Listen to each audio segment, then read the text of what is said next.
NFL training camp is here. This is exactly when everybody starts to overreact and put a bunch of hype on players that don't really deserve it, and it inflates the fantasy football market insanely, and it makes some players complete and absolute traps. So you need to know what's right from wrong. Here are the top 7 fantasy football traps that you need to avoid in your fantasy football drafts. Let your league mates draft them. Let them deal with the issues that come with it. If you have 2 working hands, go ahead and drop a like on this video. I would seriously appreciate it. It would help me out a ton. But Calvin Ridley is going to be the number 1 person, wide receiver, fantasy player that we need to be avoiding in fantasy football this year. And I just don't really see the appeal for the entire Titans offense as a whole. On paper it looks great, but in fantasy football it's just not very nice. And let's just start off with the basics. You're gonna have Calvin Ridley, you're gonna have DeAndre Hopkins, you're gonna have Tyler Boyd, you're gonna have Chig at the tight end position, who was looking pretty good last season, and then you also have Tony Pollard and Tajay Spears, who are pretty good pass catching running backs. That's a lot of mouths to feed, and that's one thing when you have a quarterback like Joe Burrow that can probably support all of those guys. Is a really good quarterback, has a great offense.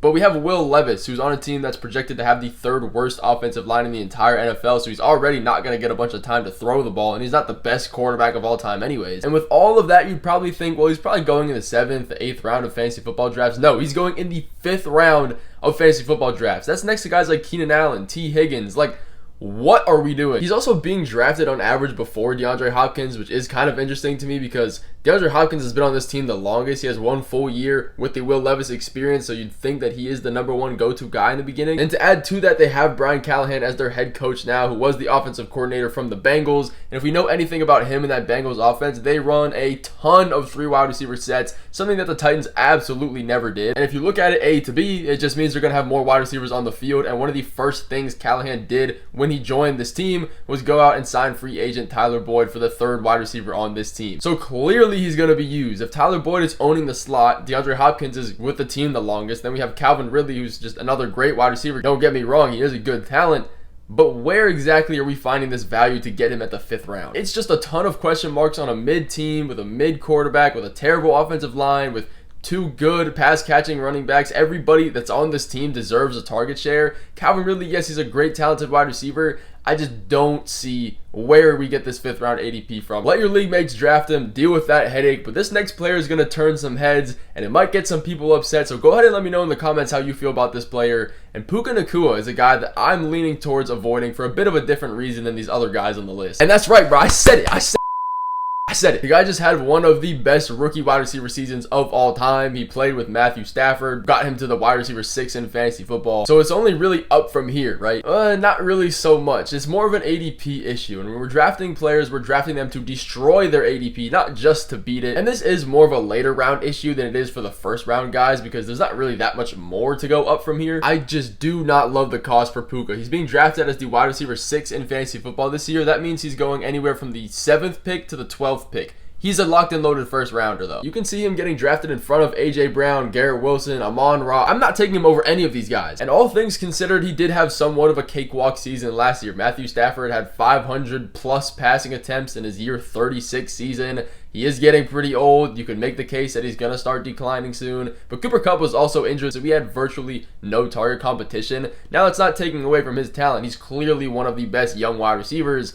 But he had a really, really good, just bubble-wrapped season last year. And Kyren Williams was injured a little bit too. When we have Cooper Kupp, Kyren Williams fully healthy in this offense, there's going to be some targets that are going to be dispersed around this offense and make him a little bit less valuable than he was last season. It's just a given and it's a statistical fact. And because of that, I don't see him finishing as the wide receiver 6, or at least getting up to that ADP next to all these other wide receivers we have. Because in my opinion, all of the other guys, maybe the top 7, 8 wide receivers in fantasy football, have a legitimate chance to finish as the wide receiver 1 on the entire season.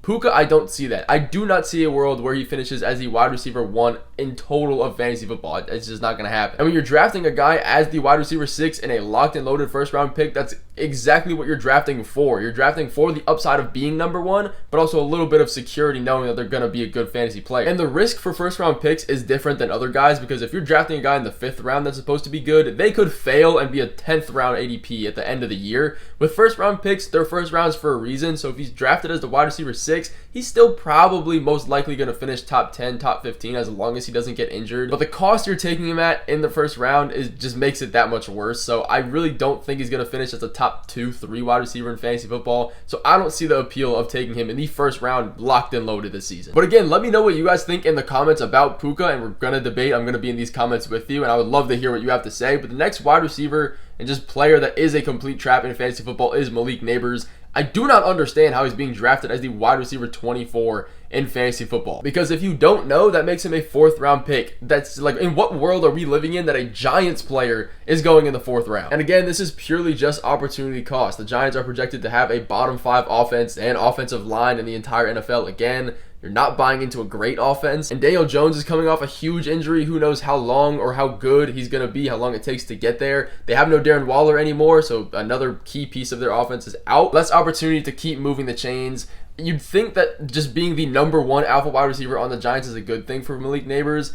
But you look at it from an offense and an NFL perspective, there's nobody else on this offense to take looks or to take attention from the defense. So they can clearly just double Malik Nabers if they want to and leave the rest of the offense open. It's not like they have a running back option to burn them and stack the box for. They don't really have the best wide receivers either. Like, if they want to lock down Nabers, they can do it. There's nobody else that's going to hurt him. But he's on an offense that is one of the worst in the NFL, a terrible offensive line. He's a rookie. There's a lot of inconsistency just because he's never played a snap in the NFL, but we're taking him in the 4th round. And it's even worse when you look at who he's being drafted over and next to, like Lamar Jackson, like Joe Mixon, like DJ Moore, like Trey McBride a little bit down the draft boards. That's just insane to me. He's clearly the odd man out in this list. Even if we had a guy like Jamar Chase on this Giants team, taking him with a 4th round pick is still like a cap. Like, I don't think he's going to finish that much higher than that. It's just, I don't see how we're treating Malik Nabers as high. He's projected for 800 receiving yards on the year, and that might be pretty decent. You look at that, that's not bad.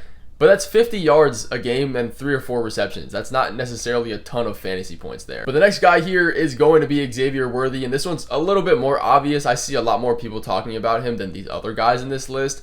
But it's just a fact. He's going as the wide receiver 41 in round 7, which might not seem like a huge loss if you're taking him there, but it's next to guys with a lot of upside, like Christian Watson, like Jaden Reed, 2 wide receivers that are playing on a great offense with the highest paid quarterback in the entire NFL as of now with Jordan Love, but also guys like Terry McLaurin, JSN, Deontay Johnson, guys that do have a lot of upside that I personally trust a lot more. And there is a clear drop-off between these guys and Xavier Worthy. But the name value and the 40-yard dash time is going to keep his name in the tweets, in the news, and just keep his value high. And we harp on his 40-yard dash time like being such a great statistic. He didn't have any pads on. They obviously trained for that 40-yard dash. He's going to be a little bit slower in real football. It's just how it is. That's not taking anything against him, but it is taking against his ADP because everybody treats 40-yard dash times like it's some amazing stat and just sleeper stat in fantasy football. But if we look at the list of the top 5 players with the top 5 40-yard dash times in the NFL, almost all to none of them have any fantasy value whatsoever. And it's not like Worthy was an amazing wide receiver talent outside of just his speed and NFL upside that he has. He's 160 pounds, 5'11". He is terrible against press coverage, and it's just how it works. If you weigh as much as me, you're going to get pressed at the line. And you could make the case that lighter receivers are making a comeback in the NFL. We have Tank Dell, who's 165 pounds, who is pretty good. Devonta Smith, we had a whole fit about a couple seasons ago coming into the league at 170, but then you have Xavier Worthy at 160 and nobody wants to talk about it. And by no means have the Chiefs carved out a specific role that he's going to have in this season. Is he going to be on the field? Most definitely, but they have Marquise Brown. They also do still have Travis Kelce, who is going to be the #1 target getter regardless of how old he is. They do have Rashee Rice, depending on when he comes back from his suspension, if he even is suspended. There is Mecole Hardman, who's coming back for another season in this offense. Is he going to be a fantasy value? No, not at all, but he is definitely going to be a thorn in the side of all of these other pass catchers. Then you have Kadarius Toney as a gadget guy. Is he going to be valuable? Probably not, but we've seen the clips from training camp. He's actually not blacklisted from the team yet. He's still going to be involved just a little bit. But again, a 7th round pick for Worthy just is not really going to pay off for me. When you have all these other guys in the draft that are way more consistent, proven, and just better fantasy options. So in the best case scenario, Worthy's a 3rd option for Patrick Mahomes and the Chiefs, which is a great team to be a 3rd option for. But nobody can really fill in that Tyreek Hill role. We've seen that year and year and year again, despite if it's Juju, if it's Marquise Brown, if it's Rashee Rice. They're going to be good wide receivers, but nobody's going to fill in for Tyreek Hill. And being a 3rd option, even behind Pacheco, as well as the running back position, to get some usage in the pass game, a lot of rushing work. Marquise Brown, Travis Kelce, he's going to be that 3rd option, maybe 4th behind all of those guys. It's just a given. I'm not loving it in a 7th round pick. But next up on this list is going to be the Bears wide receivers, and I'm not 100% off these guys. Don't draft them. Get them off your lists. I just want to put a mark around them and talk about them a little bit because they are definitely concerning. But we should have a lot more caution around these guys and what we're going to expect. And this is solely just because we don't know what we're going to get. 90% of offenses in fantasy football, we don't trust when they have a whole bunch of good options because there's so many places the ball can go. There's so many mouths that need to be fed. When there's two wide receivers that are top guys, it's going to be a little volatile every week. But then we look at the Bears, 3 great wide receivers, and nobody really cares. Nobody says anything about it. And when it comes to a rookie Caleb Williams, for some reason, nobody really takes a second and cares. DJ Moore is being drafted in the 3rd round of fantasy football drafts. Keenan Allen is going in the 4th. Rome Odunze is going in the 7th or 8th. And all of these ADPs are perfect. I have no problem with them. They're actually pretty valid if these wide receivers and this offense is going to turn out exactly how we expect. And when does that ever happen in fantasy football? Even if DJ Moore is 100% projected and will start out the season touching the field as a complete wide receiver 1 for this offense, there's no telling that he's going to finish as the wide receiver 1 and the number 1 option here. There is just so much risk, especially for DJ Moore and Keenan Allen because they're being drafted so high. The potential risk and downside drafting them here is so much more out of control than the potential upside. And that's not even considering the fact that maybe Caleb Williams starts out the season a little bit slow, takes a couple weeks to get really acclimated to the NFL. Maybe he gets injured for a couple games. Maybe he's just not as good as we expected. Literally any small, slight inconvenience to this team is going to set back these wide receivers ADP even a little bit. I'm sure one of them is going to finish above ADP. I mean, you have 3 options, but I don't want to be stuck with the other 2 that don't and are complete busts. If I had to take a guess, it's going to be up 1 week, down the other, up 1 week, down the other. Like each wide receiver is going to take turns having a great fantasy football week. I don't want anything to do with all 3 of them if I'm going to have to take that risk every single week playing fantasy football. And if we look at these wide receivers, Keenan Allen's great. He had a 32% team target share last year. Finished as the wide receiver 8, I think. DJ Moore had a 28% team target share. Finished as the wide receiver 6.